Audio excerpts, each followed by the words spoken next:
સહકાર પેનલનો વિજય થયો છે. એકચ્યુઅલી રાજકોટ નાગરિક સહકાર બેંકના અત્યાર સુધીના સુશાસનનો અને જે કંઈ વહીવટી પ્રોગ્રામ અમારા વડીલોએ જે કાંઈ ચીલો ચાટ્યો છે એની જીત છે. એ ઉપરાંત આવા કપરા પરિસ્થિતિની અંદર અમારા તમામ સભાસદો, ડેલિગેટ્સો અને જે કંઈ અમને મદદ કરી છે એ બધાની પણ આમાં સાથે સંયુક્ત જીત છે. એની મદદ અને સહકારથી આ જીત થઈ છે.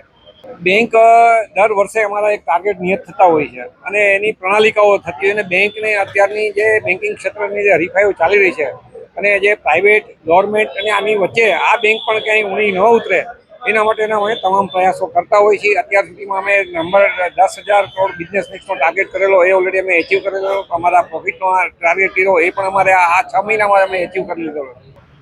નાગરિક બેંક રાજકોટ નાગરિક સહકારી બેંકની ચૂંટણી થઈ હતી, એની આજે મતગણતરી હતી, જેમાં સહકાર પેનલ જંગી બહુમતીથી વિજય થયું છે.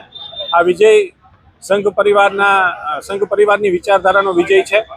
હું તમામ ડેલિગેટ મિત્રો, તમામ સભાસદો, રાજકોટના તમામ રહેવાસીઓ, સંઘના સૌ વડીલો અને ભારતીય જનતા પક્ષના સૌ વડીલોનો આભાર માનું છું કે તેમને અમને સહયોગ કર્યો અને અમને સૌને આશીર્વાદ આપ્યા, જેના કારણે અમે આજે જંગી બહુમતીથી આખી સહકાર પેનલ વિજય બની છે. સૌ વડીલો નક્કી કરશે. અહીંયા ચેરમેન પદની કોઈ હરીફાઈ નથી, મારા નામની કોઈ અત્યારે વાત નથી અને જે નક્કી કરે એ અમારા માટે હોદ્દો નથી હોતો, જવાબદારી હોય છે.